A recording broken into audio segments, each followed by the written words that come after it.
Bismillahirrahmanirrahim. Assalamualaikum warahmatullahi wabarakatuh.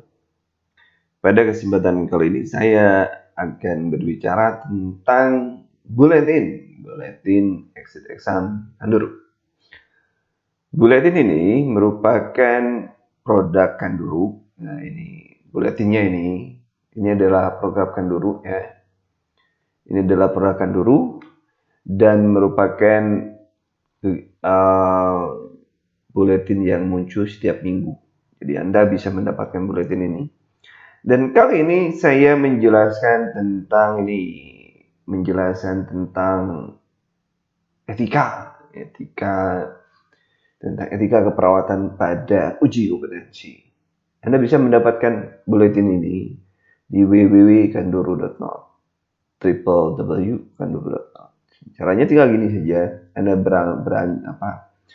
masuk ke sini, masuk ke kanduru.net. Kemudian di sini ada ebook gratis, Anda tinggal klik ebook gratis ya. Nah, di sini ada ebook gratisnya.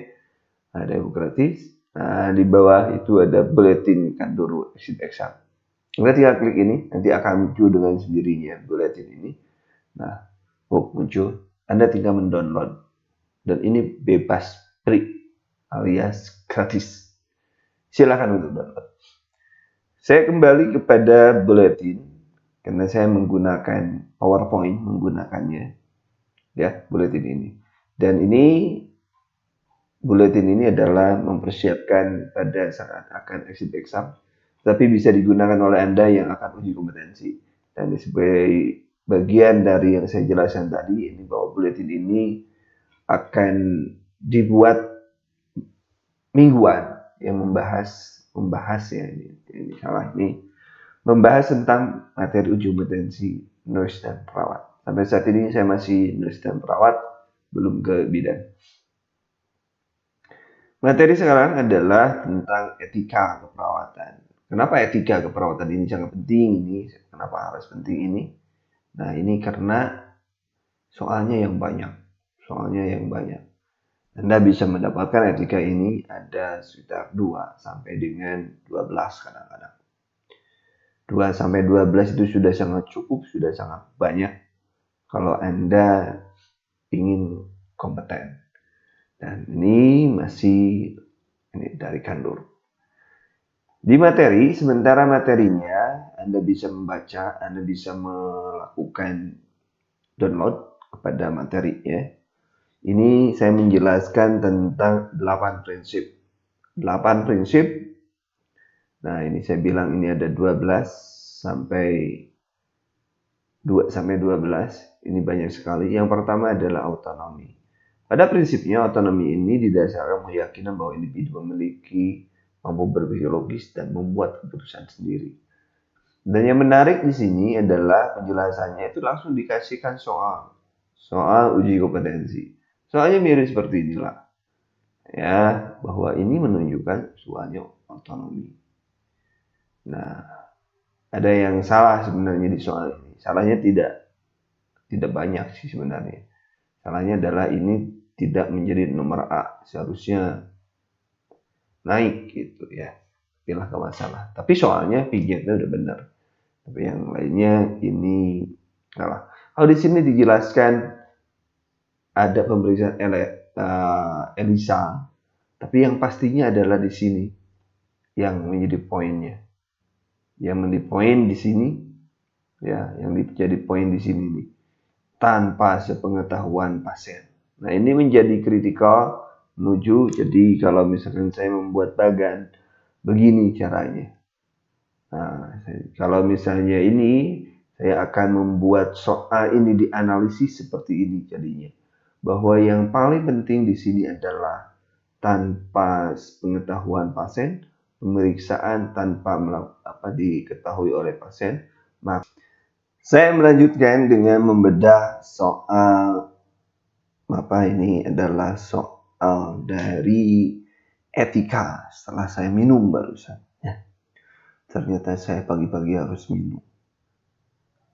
Nah, ini soalnya, saya kasih tanda ini soalnya. Yang akan kita bedah adalah ini soalnya. Seorang laki-laki berusia 35 tahun dirawat dengan keluhan batuk berdahak. Saya ikut batuk nih, tapi tidak berdahak. Nah, yang jadi masalah ini tidak masalah. Kita tidak ada masalah di sini, tapi yang bermasalahnya ini adalah dari sini. Pasien akan dilakukan pemeriksaan ELISA, ya, tanpa sepengetahuan pasien. Jadi artinya pasien diambil pengetahuan diambil pemeriksaan ELISA tanpa sepengetahuan. Misal apakah justice? Jawabannya justice, veracity, fidelity, autonomy, dan beneficent. Pasti Anda sudah tahu bahwa jawabannya adalah ini. Mengapa? Karena apapun yang dilakukan harus mengacu pasien harus tahu. Karena yang membayar pasien. Kenapa pasien tidak tahu? Itu logika berpikir sederhananya gitulah ya. Bahwa ini adalah autonomi, ini melanggar prinsip etik yang dilanggar. Di sini adalah prinsip etik yang dilanggar. Nah, sinilah ya. Nah, sini. Yang dilanggar yang ini sudah jelas. Ini yang dilanggar. Jelas ya? Nah, kalau jelas saya lanjutkan. Oke, saya lanjutkan. Kemudian yang selanjutnya adalah beneficient. Beneficient ini pun sering muncul. Di beneficient dari sini nih, ini saya akan menjelaskan yang ini, saya kasih yang lainnya hitam. Saya jelaskannya gini. Beneficient itu adalah melakukan hal yang baik, kurang G, hal yang baik, mencegah kejahatan, kesalahan atau kesalahan. Itu yang pertama konsepnya. Tapi beneficent juga ini berarti melakukan sesuai dengan standar prosedur, operasional prosedur. Sesuai, artinya sesuai dengan standarnya. Ini yang dinamakan beneficent. Ini kuncinya, ini adalah kuncinya. Kemudian kita lanjutkan pada soal, di aplikasi soal seperti apa? Di aplikasi soal maka seperti ini soalnya. Oke, saya kasih tahu, kasih tanda dulu. Kita belajar, saya tunjukkan di mana kunci-kuncinya.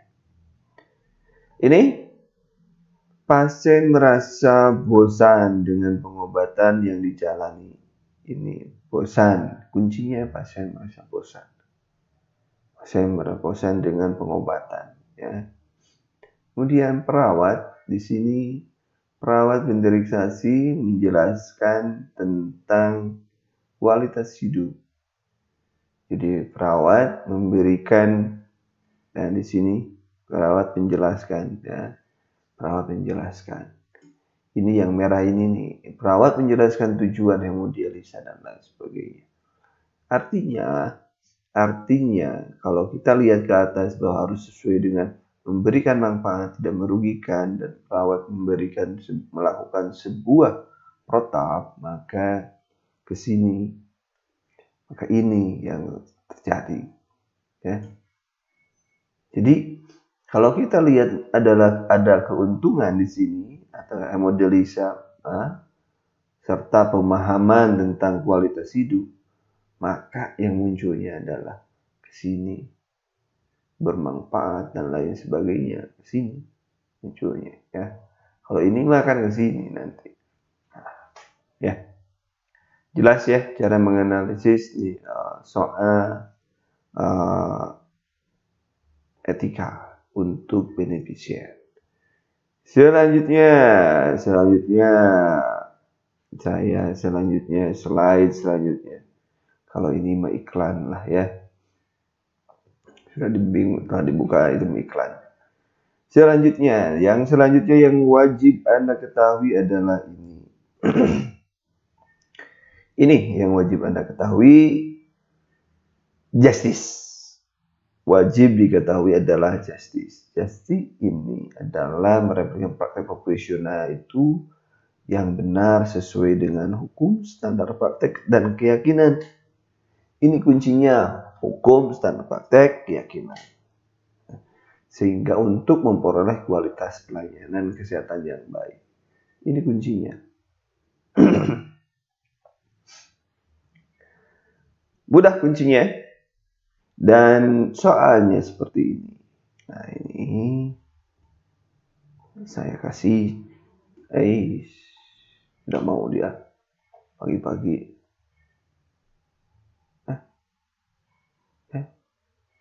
Tadi yang mana tadi? Nggak ada semuanya. Sehingga saya bisa semuanya memblok semuanya. Nah, ini soalnya.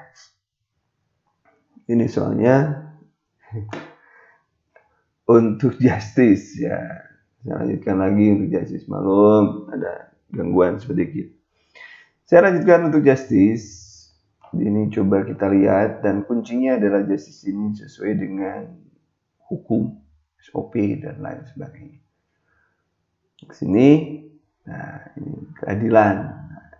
Judulnya kalau di sini sudah jelaskan memberi pelayanan yang menggunakan asuransi tertentu, dengan ala sekedarnya. Ini sekedarnya itu tidak sesuai dengan justice, sesuai dengan SOP, sesuai dengan keadilan. Karena ini sudah ada pembandingan kelas utama dibanding dengan pakai yang asuransi. Mungkin asuransinya nggak cair kali ya. Dan makanya di sini adalah justice. Jadi dari sini yang terlanggar adalah ini, prinsip etik yang dilanggarnya adalah prinsip etik yang dilanggar di sini yang ditanya. Itu justice. Ya. Kemudian yang selanjutnya adalah non-malefisien. Non-malefisien kuncinya adalah di sini. Saya jelaskan kuncinya. Kuncinya adalah pasien non-malefisien tidak menimbulkan bahaya fisik dan psikologis, ya. Atau tidak didasari standar operational procedure. Itu non-malefisien, ya. Soalnya nanti kita masuk ke soal. Nah ini soalnya kayak gini. Contoh, saya kasih lihat lagi soalnya. Pasien hendak mengganti balutan. Judulnya pasien hendak mengganti balutan, sementara perawat lain ini mengambil gambar untuk diupload. Ini tidak boleh. Ini merugikan pasien. Kerahasiaan pasien tidak terjadi. Walaupun di sini confidentiality, ya, tetapi sebenarnya ini adalah untuk perawat adalah non-malefisien. Confidentiality bisa nggak? Bisa sebenarnya kalau memang ada, tetapi di sini dijelaskan kalau sudah diupload, ya, gambar tersebut dan mengupload foto tersebut untuk status upload, mengambil dan diupload, berarti sudah di sini bukan lagi non-efisien, ya. Gimana bedanya? Kalau masih belum diupload, ini masih di sini. Kalau belum, kalau sudah di sini mengupload, artinya mengupload berarti yang di sini, ya. Karena ya tindakannya itu tidak sesuai dengan non-efisien dan juga confidentiality, kerahasiaan. Walaupun saya masih membahas non-efisien, ya. Tetapi kalau kita lihat di sini adalah lebih cenderung ke confidentiality, ya. Gak apa-apa, ngerti ya. Kalau belum diupload berarti non-efisien, tapi kalau sudah diupload adalah. Tapi tindakan tersebut itu non-efisien, tidak sesuai dengan standar, ya. Kemudian yang selanjutnya tadi veracity. Veracity adalah kejujuran karena didasarkan kepada pasien memiliki otonomi. Jadi mereka harus jujur. Pemberi pelayanan harus menyampaikan yang kebenaran, setia pada klien. Ya. bahwa prinsipnya adalah pastinya perawatnya itu harus jujur. Soalnya gini. Nah, ini soalnya. Terlihat soalnya. Saya kasih. Soalnya di sini bahwa pasien masih belum mengetahui masalah yang sedang dihadapi. Ya. Kemudian perawat menghampiri, kemudian dia bertanya dan perawat menjawab sesuai dengan catatan medis. Ini ya jujur, perawat ini jujur ke sini, ya, veracity. Jadi kuncinya bahwa kalau perawat mengatakan sesuai dengan apa yang pasien seharusnya ketahui, itu adalah jujur atau veracity. Yang selanjutnya fidelity. Fidelity itu judulnya itu adalah keep promise atau menjaga janji, menepati komitmen, menepati janji, menghargai komitmen itu dengan orang lain. Itu kuncinya. Nah, ini contoh soalnya. Contoh soalnya adalah settingnya ini adalah di setting komunikasi terapeutik sebenarnya. Contoh, ini kuncinya di sini ya. Artinya sesuai dengan janji kemarin. Nah, sesuai dengan janji kemarin. Kalau udah janji sesuai dengan janji, otomatis judulnya ini adalah memegang janji, namanya fidelity. Fidelity. Selanjutnya Anda pun bisa melihat materi ini di YouTube Kanduru, ya. Kanduru uji kompetensi. Materi-materi ini akan dilihat di sana. Selain Anda bisa melihat mendownload materi ini di website, Anda pun bisa melihat videonya. Kalau yang malas baca, ya banyak yang malas baca tapi dia malas lihat, suka melihat, mendengar. Nah, confidentiality tadi kerahasiaan tadi sudah saya bahas. Privacy, apapun yang melanggar kerahasiaan pasien itu melanggar ini. Ya. Nah, nanti soalnya ini saya kasih. Oke. Mana yang menyebabkan kerahasiaan ini tergadai? Nah, di sini mahasiswa perawatan membuat laporan kasus pasien asma yang lupanya adalah tidak menulis identitas. Jadi yang ditulis nama asli, menulis tidak menggunakan inisial. Seharusnya menggunakan inisial. Temenang bahasa Sunda, tapi bahasa Indonesianya adalah tidak boleh. Nah, ini jadi soal jawabannya adalah yang ini. Ya. Menulis identitas tanpa identitas, ya, atau tanpa inisial. Dia lupa. Dianya lupa nih. Nah, kuncinya lupa. Jadi ke sini. Nah, ya. Kemudian yang selanjutnya accountability. Standar tindak seorang dalam ini accountability. Tindakan profesional dapat dinilai dalam situasi yang tidak jelas atau tidak terkecuali. Ya. Itu ini. Apa accountability-nya? Nah, soalnya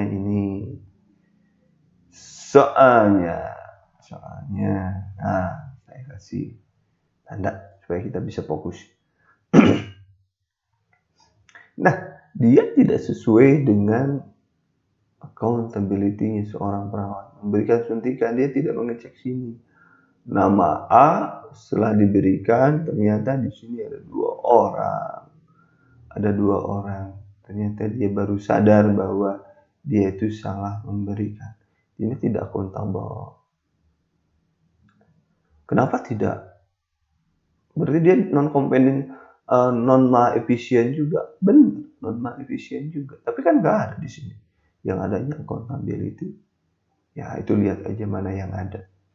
Ya, biasanya seperti ini. Kadang-kadang juga memusingkan. Tapi di sini bahwa ini dia tidak bisa dipertanggungjawabkan. Kerjaannya adalah accountability di sini. Kemudian yang selanjutnya Anda pun bisa bergabung dengan Enduro Exit Exam di Instagram ini adalah infokan dulu, Twitter infokan dulu. Nomor telepon saya juga ada nih, yang Anda bisa lihat nomor telepon saya sini ya. Anda bisa cek kalau bisa Facebook Kanduru Exit Exam.